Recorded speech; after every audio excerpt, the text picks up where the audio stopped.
سفر کرتے ہوئے اپنے اصحاب اور اہل بیت اور انصار کے ساتھ جب وہاں پہنچے تو وہ جگہ صرف ایک صحرا تھی، لیکن جب امام حسین علیہ السلام کی آمد وہاں پہ ہوئی، وہاں پہ تشریف آوری ہوئی، تو وہ جگہ جو ہے، وہ صحرا جو ہے، وہ نینوا جو ہے، وہ کرب و بلا جو ہے، اس کا پہلے وقار، پہلے مقام کیا تھا، اور جب امام حسین علیہ السلام وہاں تشریف لے گئے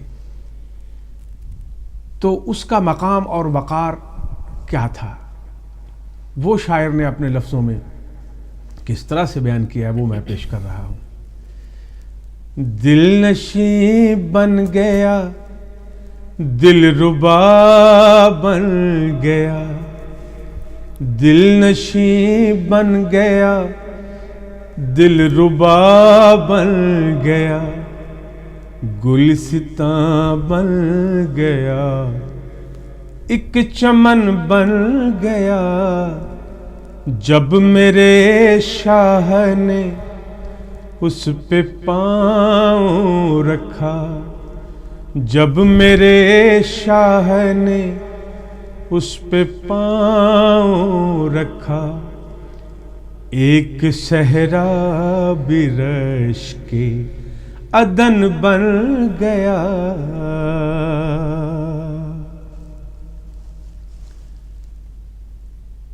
بسایا دشت میرے شان اس کرینے سے،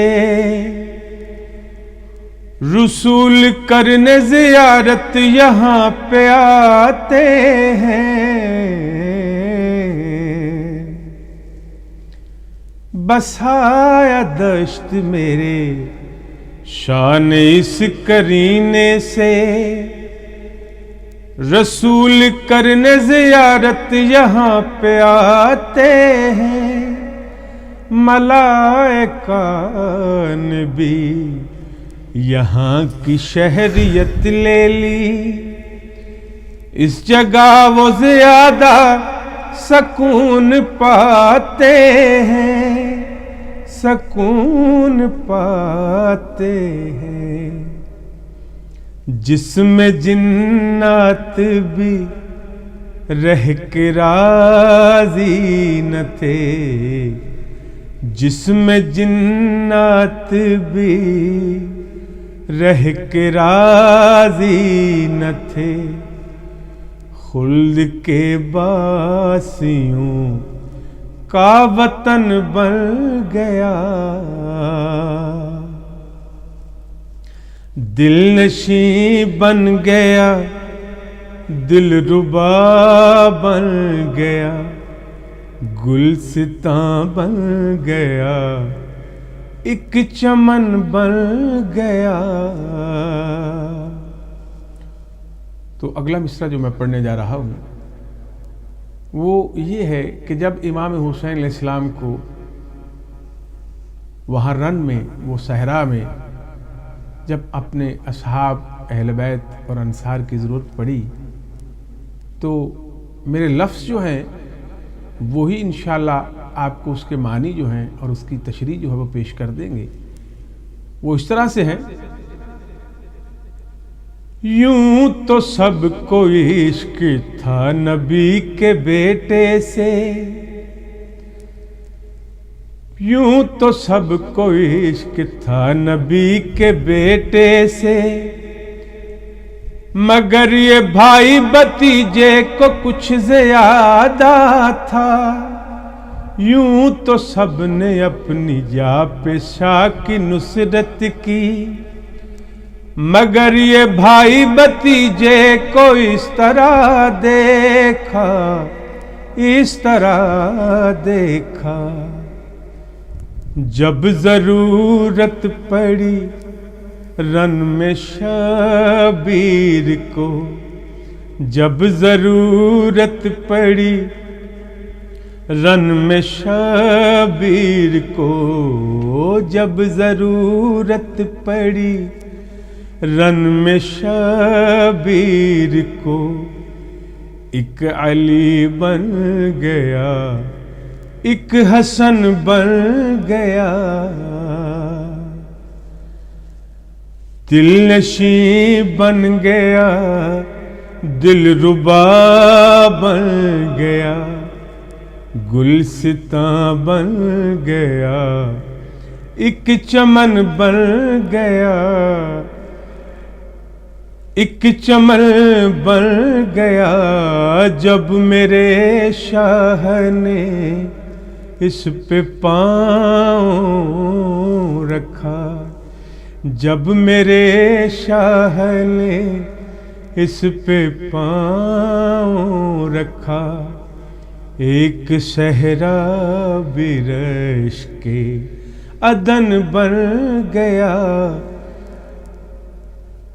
دل نشیں بن گیا دل ربا بن گیا دل نشیں بن گیا دل ربا بن گیا.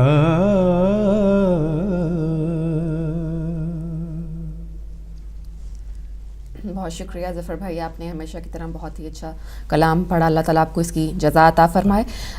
آج کچھ دنوں سے مجھے میری بہنوں کے ایک دو بہنوں کے جو ہیں وہ ای میلز موصول ہوئے ہیں جس میں انہوں نے کہا ہے کہ ہمیں کچھ گھریلو ٹوٹکے جو عام استعمال میں ہوتے ہیں. اب بہت پرانی بات تھی جب ہماری ماؤں اور نانیوں کے پاس ہر چیز کا جو گھریلو ٹوٹکا ہوا کرتا تھا اور دوائیوں تک جو ہے اس کی نوبت ہی نہیں پہنچتی تھی، بلکہ ڈاکٹرز تک بھی جانے کی ضرورت نہیں پڑا کرتی تھی. تو لیکن اب جو ہے اب یہ بہت معدوم ہوتی جا رہی ہے یہ والی روایت جو ہے کہ گھریلو ٹوٹکوں سے اپنی جو بہت سارے مسئلے گھر کے ہیں وہ حل کر لینا.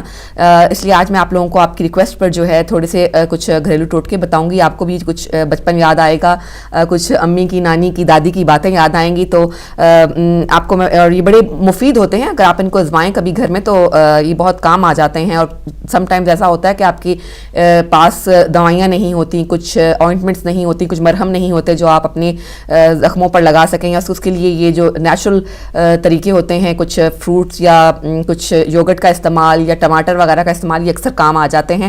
آپ کو میں بتاتی ہوں کہ اگر آپ ایک تو بات آپ کو ویسے بتا دوں کہ اگر کچن میں کھانا پکاتے ہوئے آپ کا ہاتھ جل جائے تو جلے ہوئے پر کبھی بھی پانی نہیں لگانا چاہیے، کیونکہ اس طرح سے کرنے سے آپ کے جو جلنے کا جو نشان آپ کے ہاتھ پر پڑا ہے وہ مستقل ہو جائے گا، اس کے اوپر پرماننٹ پڑ جائے گا. اور اس طرح جلے ہوئے پر اگر آپ پانی آئندہ جب بھی آپ کوشش کریں، کیونکہ کچن میں کام کرتے ہوئے ہم خواتین کے ہاتھ جو ہیں وہ آئے دن جلتے ہیں، کبھی جو ہے وہ زیادہ جل جاتا ہے، کبھی تھوڑا جل جاتا ہے، لیکن جتنا بھی جلا ہو آپ اس کے اوپر پانی مت لگائیے گا. اور اگر ہاتھ جل جائے یا اس پہ بھاپ پڑ جائے تو آپ اور کوئی جو آپ کے پاس جو دوائی ہے کوئی موجود نہ ہو تو آپ کیا کر سکتے ہیں کہ ایک آلو لیجئے اور اس کو کدوکش کر لیجئے.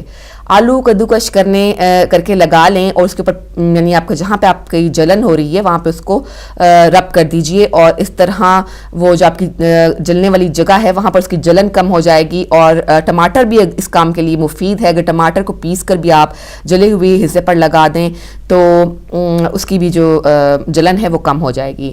اکثر ایسا ہوتا ہے کہ تیز گرم چائے یا کافی کا جو گھونٹ ہے وہ ہم بھر لیتے ہیں، اور کبھی کبھی بہت کریونگ ہو رہی ہوتی ہے چائے کے لیے، کافی کے لیے، تو پھر صبر نہیں ہوتا اور اکثر گھونٹ بھر لیا جاتا ہے، تو اس سے اکثر زبان جل جاتی ہے.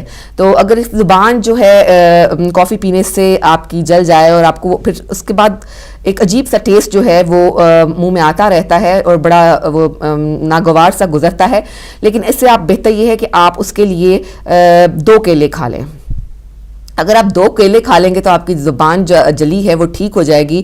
اور یا آپ اس کے لیے تھوڑا سا دودھ جو ہے وہ تھوڑی سی مقدار میں پی لیں اور تھوڑی دیر کے لیے دودھ کے گھونٹ کو جو ہے وہ منہ میں رکھیے، تو آپ محسوس کریں گی کہ آپ کے جو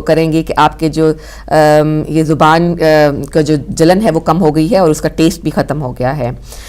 مسور کی دال پکاتے جو ہے گلانا اس کو جو تھوڑا سا ڈیفیکلٹ کام ہے، لیکن اگر آپ مسور کی دال پکاتے ہوئے اس میں ہلکی سی ہلدی یا تھوڑا سا گھی یا تھوڑی سی ہلدی شروع میں ہی ڈال دیں اس کو ابالتے وقت، تو دال جو ہے وہ جلدی گل جاتی ہے. اور اسی طرح اگر پالک ابالتے ہوئے اگر آپ اس میں چٹکی بھر کھانے کا سوڈا شامل کر دیں تو اس کا رنگ تبدیل نہیں ہوتا اور ذائقے میں بھی فرق نہیں آتا، کیونکہ پالک جو ہے وہ تھوڑی دیر پڑی رہے یا آپ اس کو زیادہ بھونتے ہیں تو پالک سیاہی مائل زیادہ ہو جاتی ہے اور اس کا جو وہ فریش گرین کلر ہوتا ہے وہ ختم ہونے لگتا ہے. اگر آپ ایسا محسوس کریں تو اس میں چٹکی بھر جو ہے وہ میٹھا سوڈا یعنی کھانے کا جو سوڈا ہے وہ استعمال کر لیں. اور اس طرح یہ ہوگا کہ پالک کی اپنی رنگت جو ہے وہ بھی ٹھیک رہے گی اور اس کا ذائقہ بھی تبدیل نہیں ہوگا.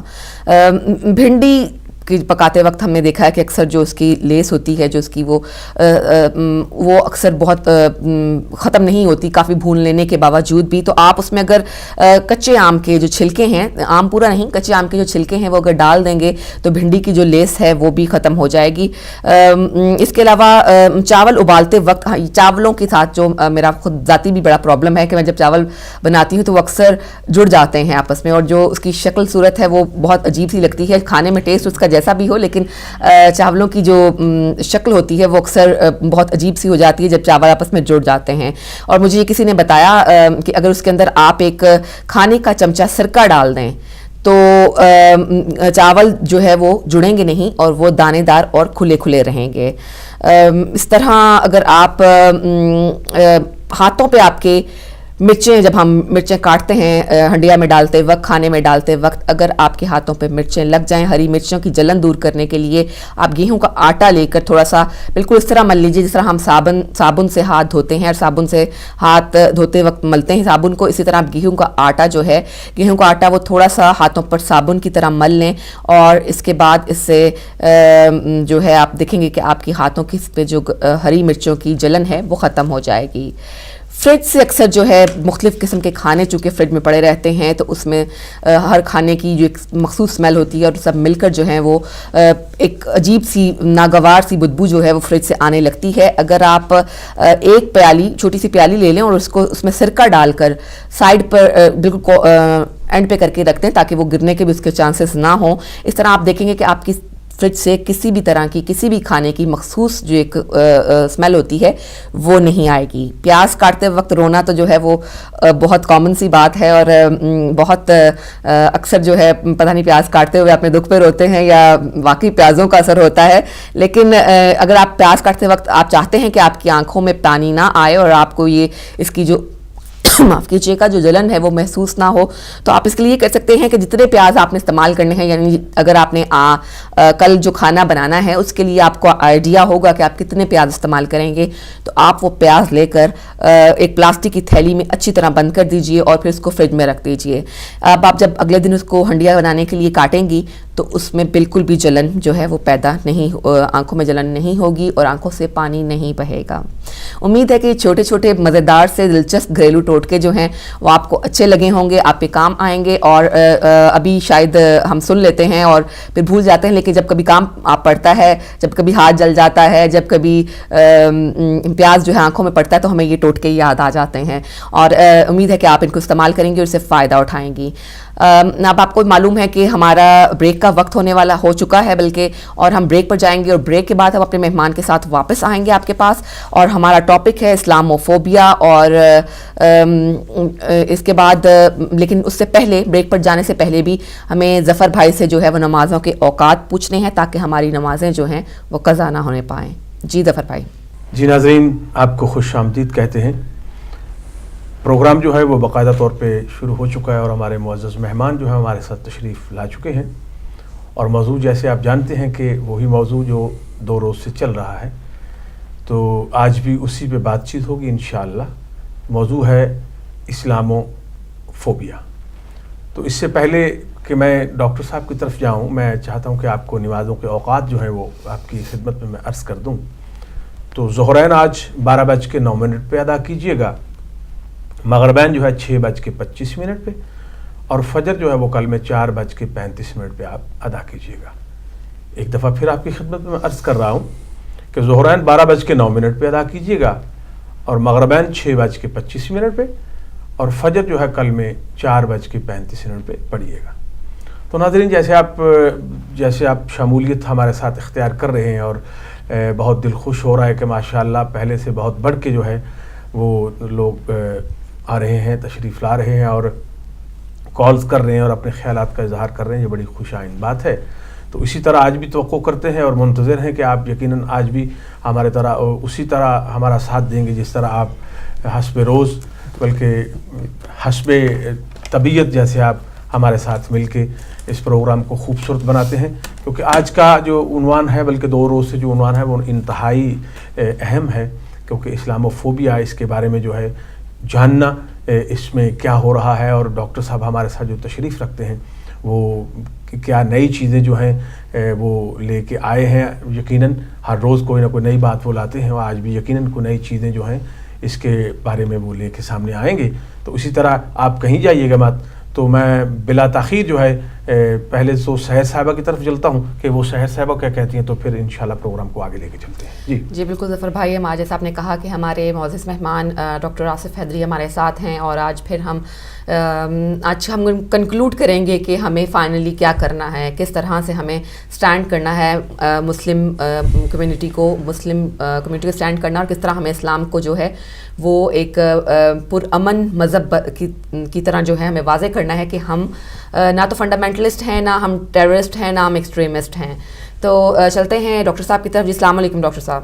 جی وعلیکم السلام، شکریہ. جی کیسے ہیں آپ؟ ٹھیک ہیں الحمدللہ. جی تو جیسا کہ آپ کو معلوم ہے، آپ نے بہت بہت شکریہ. سب سے پہلے تو میں آپ سے کہوں گی کہ آپ نے ٹائم نکالا ہمارے لیے، اور یہ تیسرا روز ہے ماشاءاللہ ان کا کہ بہت ایز اے ڈاکٹر ان کے لیے بڑا مشکل کام ہوگا اتنا ٹائم نکالنا، لیکن اللہ تعالیٰ ان کو جزا عطا فرمائے. بات کر رہے تھے ہم ڈاکٹر صاحب کی کازز کی اسلاموفوبیا کے. آپ نے ہمیں بتایا کہ بائسڈ میڈیا رپورٹنگ اور ایک کاز ہے اس کی. پھر آپ نے ہمیں یہ بھی بتایا کہ ان افیکٹو جو لیجسلیشن ہے وہ اس کی ایک اور کاز ہے. پھر آپ نے ہمیں بتایا کہ لیک آف مسلم پارٹیسپیشن بھی ایک کاز ہے. ان تینوں کازز کو جو میجر کازز ہیں جو آپ نے ڈسکرائب کی، آپ ان پہ تھوڑا سا آسان لفظوں میں، کیونکہ اوبیسلی ناظرین جو ہیں وہ بہتر سمجھیں گے کہ اگر ہم آسان لفظوں میں ان کو آپ ایکسپلین کر دیں کہ یہ چیزیں جو ہیں یہ ہمارے اسلاموفوبیا میں جو ہیں وہ بہت اہم رول ادا کر رہی ہیں، اور اس کی وجہ سے یہ جو اسلاموفوبیا ہے وہ بڑھ رہا ہے، اور اس کا تدارک کی تو ہم بعد میں بات کریں گے. فی الحال ہم کازز کی جو ہے وہ بات کر لیتے ہیں. جی شکریہ. بسم اللہ الرحمن الرحیم. رب اشرح لی صدری ویسر لی امری واحلل عقدۃ من لسانی یفقهوا قولی. رب ادخلنی مدخل صدق واخرجنی مخرج صدق واجعل لی من لدنک سلطانا نصیرا. اپنی بات شروع کرنے سے پہلے آپ نے جو تمہید باندھی ہے اس پہ، اور 2 روز سے ہم لوگ اسی ایشو پہ کنٹینیوسلی کنٹریبیوٹ کر رہے ہیں اور اپنا میسیج کنوے کر رہے ہیں اپنے ناظرین کو، سامعین کو. بنیادی طور پہ آپ کو ہسٹوریکل کانٹیکسٹ میں بھی دیکھنا پڑے گا، اور اس میں کچھ ڈفرینٹ فیکٹرز بھی ہیں. میری جتنی بھی میں کوٹیشنز آپ کو کوٹ کرتا ہوں، جتنے بھی فگرز اینڈ فیکٹس آپ کو کوٹ کرتا ہوں، usually they are research based, اور کیا ہو رہا ہے اس پہ ہمارے پاس there is a lot of evidence to support my claim. تو خیر بات یہ کہ اپنے جو کی کازز کی بات پوچھی، ہمارا یعنی اسلاموفوبیا، یہ کہ آخرکار اس کمیونٹی میں یو کے میں پرٹیکولرلی جو آج کل کی صورتحال ہے اس میں ہو کیا رہا ہے. اس میں سب سے بڑا جو امپورٹنٹ فیکٹر ہے ہماری negative portrayal as a community. Negative portrayal میں سب سے بڑا رول جو ہے میڈیا کا. اب میڈیا میں پرنٹ میڈیا، الیکٹرانک میڈیا، میں نے آپ کو کئی ایگزامپلس بھی دی ہیں. کل بھی کچھ اس موضوع پہ ڈفرینٹ ایشوز پہ گفتگو ہوئی تھی، اور کچھ میں نے ایگزامپلس کوٹ کی تھیں. وہ اوپن ایگزامپل ہیں. ایون کہ negative coverage even national news پہ ہوتی ہے، اور لیکن اس کو جب آتی ہے اس معاملے کو کریکٹ کرنے کی تو دیر از نو لیجسلیشن. ٹھیک ہے، that comes to the second part. وہ جیسے چاہتے ہیں ویسے وہ بیان کر دیتے ہیں. بلا شبہ وہ بیان ہو گئی، ڈیمیج از ڈن، اینڈ اب اس کو ڈیمیج کو ریپیئر کیسے کیا جائے گا. ٹھیک ہے نا. میڈیا وچ ہنٹنگ ٹرائل بھی ہے، میڈیا ٹرائل کہہ لیں آپ. بنیادی طور پہ سب سے بڑا ایشو جو ہے کہ وہ میڈیا کی نیگیٹو کیمپین جو ہے. ابھی میں نے آپ کو کل پہلے روز بھی آپ سے کہا تھا کہ ایک ریسرچ بیسڈ ایشو ہے کہ ریسرچ ہوئی ہے کچھ، اور اس میں یونیورسٹی کے لوگوں نے کہ سرٹن لفظ، ابھی انہوں نے کہا جی ہم ٹیررسٹ نہیں ہیں، that's fact, we are not.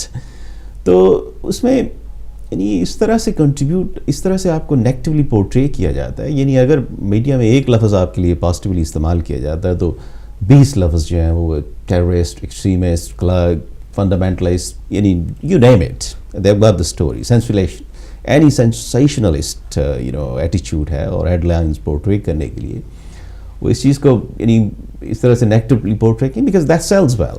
ٹھیک ہے، anything that can sell, newspaper اور news story, that will do it. ٹھیک ہے. تو اب اس میں سب سے بڑا فیکٹر تو بہرحال پہ بائس میڈیا رپورٹنگ ہے، کیونکہ اس میں بائس میڈیا رپورٹنگ کا اٹس آل اوپن سیزن. مسلمانوں کے خلاف آپ کوئی بھی بات کہہ دیں، کیسے بھی کہہ دیں، جس طرح مرضی مروڑ تروڑ کے کہہ دیں، کوئی پوچھنے والا نہیں ہے، کوئی لیجسلیشن نہیں ہے. ٹھیک ہے. اب بات کیا کہ جب میں بات کرتا ہوں دوسری امپورٹنٹ کی کاز میں تو آ جاتی ہے کہ یہ ہے that's the main major driving factor. اس میں آپ کو اسٹیٹسٹیکل فگرز بتا سکتا ہوں کہ میڈیا میں پہلے 9/11 کا واقعہ جو اس سے پہلے کیسی کوریج تھی, اس کے بعد کیسی کوریج شروع ہوا, پھر انفارچونیٹلی 7/7 کا واقعہ. نہیں, آپ یہ سمجھتے ہیں کہ 9/11 سے پہلے جو تھا کچھ اس میں کچھ مثبت پہلو تھا یا کیا ہے, کیونکہ تھوڑا ناظرین کو یہ جاننا چاہیے کہ کیا ہے اصل میں, حقیقت کیا ہے. 9/11 سے پہلے اس قدر نہیں تھا, لیکن 9/11 کے بعد خاص طور پہ we become particularly target. It's being attempt ہو رہی ہے trying to create a divide between Muslim community اور میجورٹی کمیونٹی جو ہے کہ divide between us and them, اس طرح کی کہ جیسے ہم لوگ کہیں اور سے آئے ہیں, کسی اور پلانٹ سے ہیں, اینڈ یعنی باوجود اس کے کہ آپ اس ملک کے شہری ہیں, لیکن یہ کہ کیونکہ آپ کی negative portrayal day by day every day right left centre ہو رہی ہے, تو اس کا افیکٹ تو ہوگا. اس میں سوشل ایٹیچیوڈس میں بھی جو لوکل پاپولیشن ہے ان کے سوشل ایٹیچیوڈس میں بھی چینج آتی ہے, ان کی پرسیپشن بھی چینج ہو جاتی ہے. اب میڈیا پہ جب روزانہ آپ کوئی نہ کوئی نیگیٹو سٹوری سنیں گے تو آف کورس اس کا فرق تو پڑے گا. تو اس میں اوور آل اگر میں ساری صورتحال کو سم اپ کروں تو اس میں 3 جو چیزیں ہیں ہم نے آئیڈینٹیفائی کی ہیں کہ بیسیکلی جو کاؤنٹ کرتی ہیں. سب سے پہلے بائس میڈیا رپورٹنگ ہے, اور دوسرا انفیکٹو لیجسلیشن ہے. ریس ریلیشنز ایکٹ کی میں آپ کو پھر دوبارہ ایگزامپل دوں گا کہ ریس ریلیشنز ایکٹ 2006 کا, that doesn't cover we being a minority in this country as a religious minority doesn't cover us. خیر اسی معاملے میں اگر ریس ریلیشنز ایکٹ کی بات کریں تو اگر جیوش کمیونٹی ہیں they are well protected, ٹھیک ہے, کوئی بھی ان کے خلاف کرائم ہوگا they'll get reported and recorded as get reported and recorded. So 2 issue ہیں اس میں. بالکل صحیح بات. تو جب ریکارڈڈ ہوگا تو that'll be anti-Semitic crime, that'll be highly sort of regarded as a sort of national data base کہ بھائی یہ تو بڑا افیکٹو ایویڈنس ہے کہ یہاں پہ یہ بات ہو رہی ہے. لیکن اب تک ہماری صورتحال یہ تھی کہ ہماری سوسائٹی میں اسلام کے خلاف یا مسلمانوں کے خلاف جو جرائم ہو رہے ہیں یا جو صورتحال ہو رہی ہے اس کا کوئی ہے ہی نہیں, اس معاملے میں کوئی ریکارڈ ہی نہیں ہو رہا تھا. تو خیر سے ہمارے کام کے نتیجے میں اور ہماری آپ کہہ لیں کہ ڈفرینٹ اپروچ ڈفرینٹ کانسٹیبلریز کو جو پولیس سروسز ہیں ان کو اپروچ کرنے کے نتیجے میں کہ بھائی یہ ایک بڑی سیریس صورتحال ہے, تو اس پہ کچھ چینج آئی اور ہم نے ڈیٹا ریکارڈ کرنا شروع کی ہے. اور تقریباً 9 کے قریب جو پولیس سروسز ہیں انہوں نے آل along the country who started already recording crime, Islamophobia as a separate hate crime. Doctor صاحب ایک کال لیتے ہیں. جی ہیلو السلام علیکم. جی وعلیکم السلام. جی کون بھائی کہاں سے بات کر رہے ہیں؟ میں آپ کو اور ظفر بھائی کو اور ڈاکٹر صاحب کو سلام پیش کرتا ہوں. احمد بول جرمنی سے. جی شکریہ. بہت اچھا ٹاپک آپ نے رکھا ہے اور اس پر تو اتنے دلیلیں بھائی آتے ہیں جو ہمارے کالر, تو کوئی اس میں برق تشنگی رہ جاتی ہے. تو یہ تو عمل سے بات ثابت کر کے دکھانی چاہیے اس دنیا میں مسلمانوں کو. جیسے رسول اکرم صلی اللہ علیہ وسلم کے زمانہ میں جب پہلی ہجرت ہوئی تو وہ عیسائی بادشاہ کے پاس چلے گئے, تو پیچھے جب وہ لینے گئے اپنے ابو سفیان وغیرہ اس زمانے میں, تو اس نے بادشاہ نے پوچھا کہ یہ کیسے تم آئے اور ان کا کیا ہے, کیا یہ دھوکے باز ہیں, بے ایمان ہیں, جھوٹ بولتے ہیں؟ انہوں نے کہا نہیں, یہ سب جو باتیں انہوں نے پوچھی انہوں نے کہا کہ یہ سچے ہیں, صحیح ہیں, لیکن ہمارے رشتے دار ہیں یا کوئی جو بھی عمل جو ان کا تھا وہ خود اس کی تصدیق کر رہا تھا کہ یہ صحیح لوگ ہیں. تو آج کا جو زمانہ ہے جس میں دھندلا دیا ہے اسلام کو جن لوگوں نے, یہ سب سے زیادہ ان کا قصور ہے کہ جو ہم لوگوں کے اوپر یہ دہشت گردی کے یا ایسے الزامات لگائے جا رہے ہیں. تو یہ ان لوگوں کو چاہیے کہ وہ اس تصویر کو کیسے دکھا رہے ہیں اسلام کی, یہ ان کے اوپر ڈیپینڈ کرتا ہے. جو آج کل کے جو ٹولے بن گئے ہیں, اور پہلے تو وہ جہادی تھے اور اب وہ فسادی ہیں, اور وہی وہ ان کو منہ کو جیسے خون لگ جاتا ہے تو وہ اپنے ملک میں انہوں نے شروع کر دیا. پہلے روس کے ساتھ پھر واپس آئے تو کوئی کاروبار بزنس ہی یہ کاروبار بنا لیا کہ یہ ایسا کاروبار ہے اس میں کوئی پیسہ نہیں لگانا پڑتا. سٹریٹ کرائم جو ہے اور قتل و غارت, کسی کو قتل کر دینا, اور پھر ایک ٹولہ جو ہے نا وہ مضبوط, ان کے پیچھے یہ MNA MPA پاکستان کے جو ہیں ان کے ہاتھ ہیں. یہ ایسے کوئی نہیں کرتا کیونکہ ان کا فون چلے جاتا ہے. جبکہ پہلے دن جس دن یہ بچے ہمارے پشاور کے شہید ہوئے ہیں تو اس دن جنرل صاحب نے جب میٹنگ کی تو اس وقت انہوں نے یہی سوال کیا تھا کہ ایک فون آتا ہے تو فائل بند ہو جاتی ہے. مجھے جی احمد بھائی بہت شکریہ آپ کا. آپ سے میں ریکویسٹ کروں گی کہ ہم اسلام فوبیا یو کے بارے میں بات کر رہے ہیں کہ یو کے یورپ امریکہ کے ہم اس کی سوری یہ بالکل صحیح آپ نے کہا, لیکن ایک بلڈ تو جاتی ہے نا کہ یہ لوگ ان سے ان کا تعلق پاکستان سے ہے. یہ اس حوالے سے میں کہتا ہوں کہ یہاں سے جو یہ نظر رکھ رہے ہیں کہ بچوں کا اسکول کا ٹیچر جو ہے وہ نظر رکھے وہ بچہ اس کی سوچ کیا بن رہی ہے, یہ انہوں نے اکثر یہی تصویر تو یہی وہ لیتے ہیں نا پیچھے سے کہ یہ ان کے بچے پاکستان سے تعلق ہے. یہ تو یہاں پہ بھی آپ دیکھیں کہ جھنڈے اٹھا کر یہ جو اپنا کرتے ہیں یا آ کر ٹی وی پہ انٹرویو وغیرہ دیتے ہیں, دوسرے کئی چینلوں پہ دیکھیں گے مسئلے 100 روپے کا 200 روپے کا بزنس بنا دیا ہے اور چندہ اکٹھا کر کے.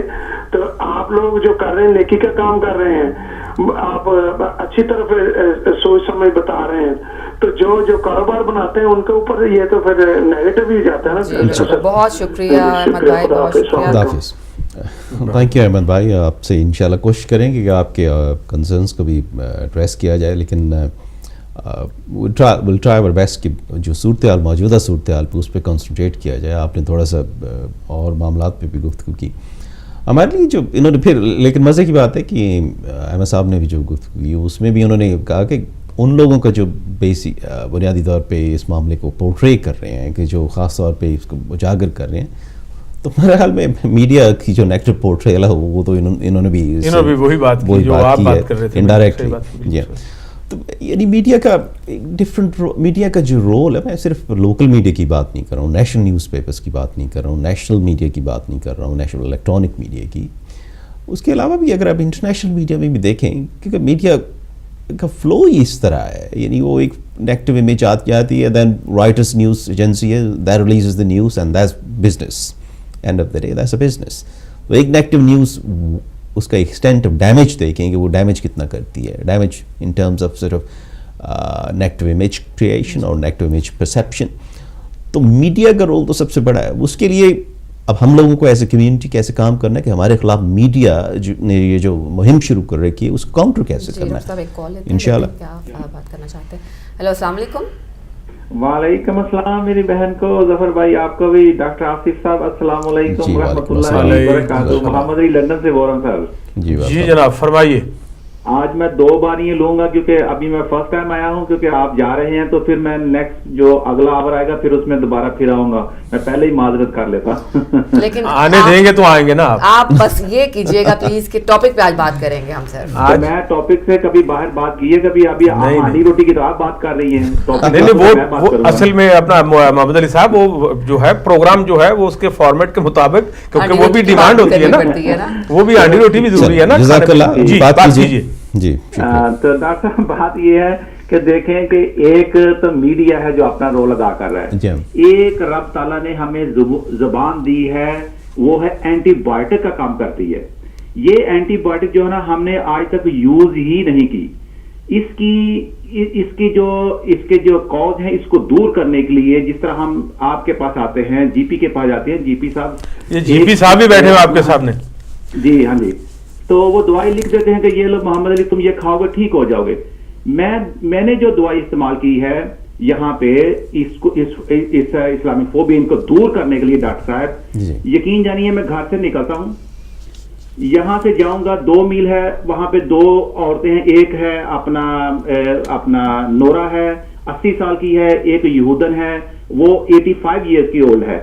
ان دونوں کی میں لک آفٹر کرتا ہوں فی سبیل اللہ. اور ڈاکٹر صاحب راستے جب نکلتا ہوں مجھے راستے میں جتنے بھی گورے یا گوریاں ملتے ہیں ان کے ساتھ ایک کتا ہوتا ہے, میں ان کو بھی ہیلو کرتا ہوں اور ان کے کتے کا نام بھی میں پوچھتا ہوں.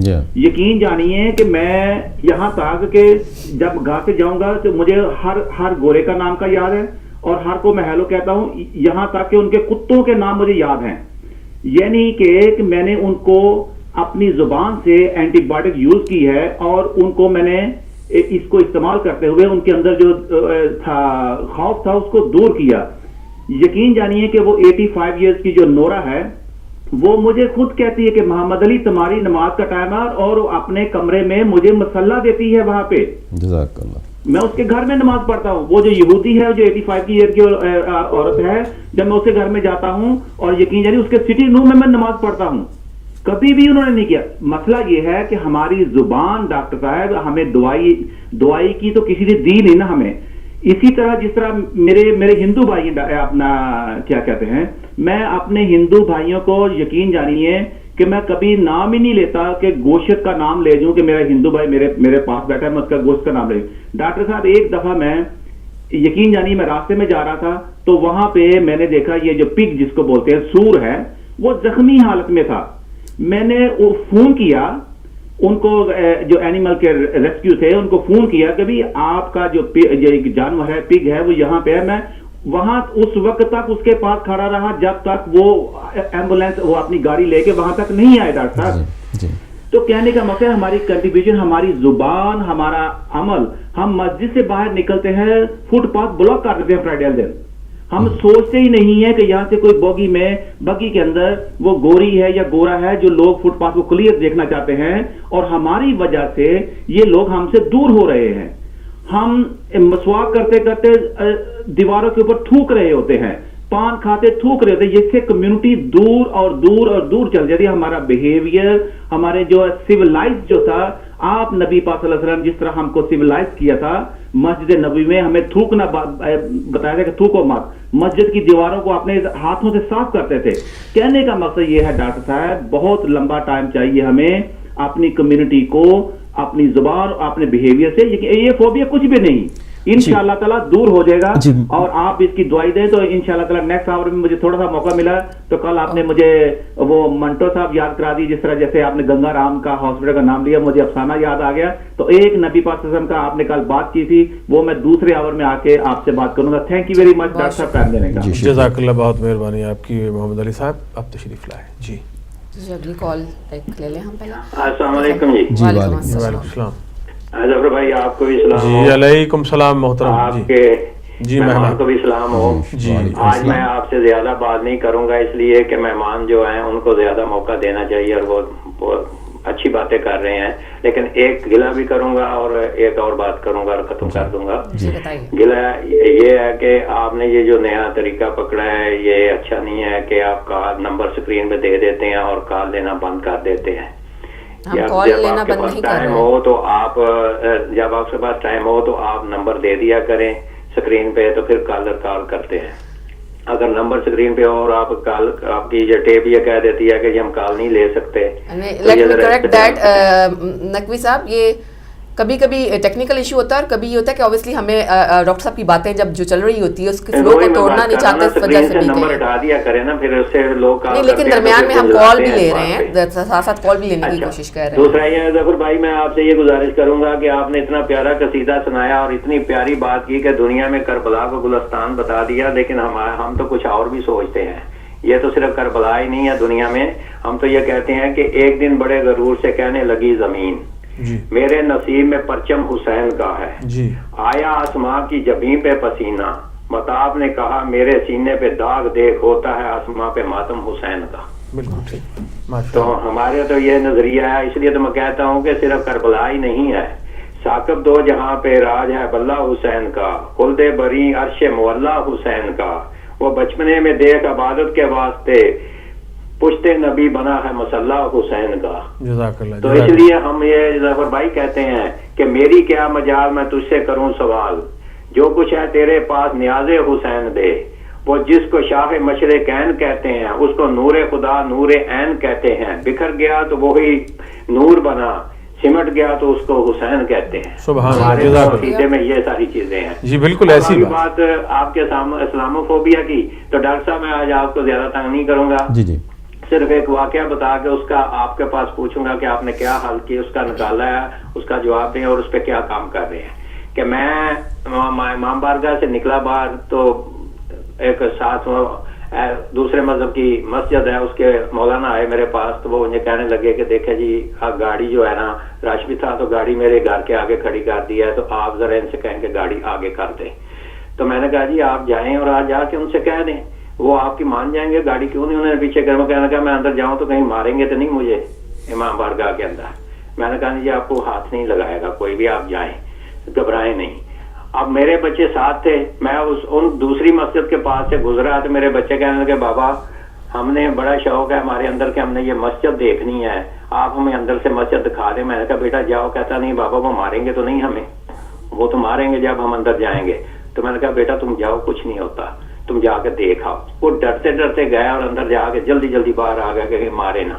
اب ڈاکٹر صاحب میرا سوال آپ سے صرف یہ ہے کہ ہم ٹھیک ہے اسلاموفوبیا کی بات تو کر رہے ہیں دوسرے مذاہب کی اور دوسرے ملکوں کی, لیکن جو اسلاموفوبیا ہمارے اندر پیدا کر دیا گیا ہے اور ہمیں ایک دوسرے کی مساجد سے ڈرا کے دور کر دیا گیا ہے, اس پہ آپ کیا کام کرتے ہیں؟ اس پہ آپ کیا ہو رہا ہے آپ کا سلسلہ, اور آپ اس کا کیا جواب دیں گے کہ ہم ایک دوسرے کی مساجد میں مسلمان کلمہ گو ہونے کے باوجود ہمارے بچے بھی ڈرتے ہیں, ہمارے مولوی بھی ڈرتے ہیں ایک دوسرے کے پاس مسجد میں جانے کے لیے. تو ہمیں کیا یہ اسلاموفوبیا جو ہمارے اندر پیدا کر دیا گیا اس کو ختم کرنے کے لیے ہمیں کیا کرنا ہوگا, اور آپ اس پہ کیا کام کر رہے ہیں؟ جی بہت شکریہ آپ کا جواب. ڈاکٹر صاحب بریک کے بعد دیں گے, ہمارا بریک کا ٹائم ہو گیا ہے, اور چلتے ہیں ہم ایک چھوٹی سی بریک کی طرف.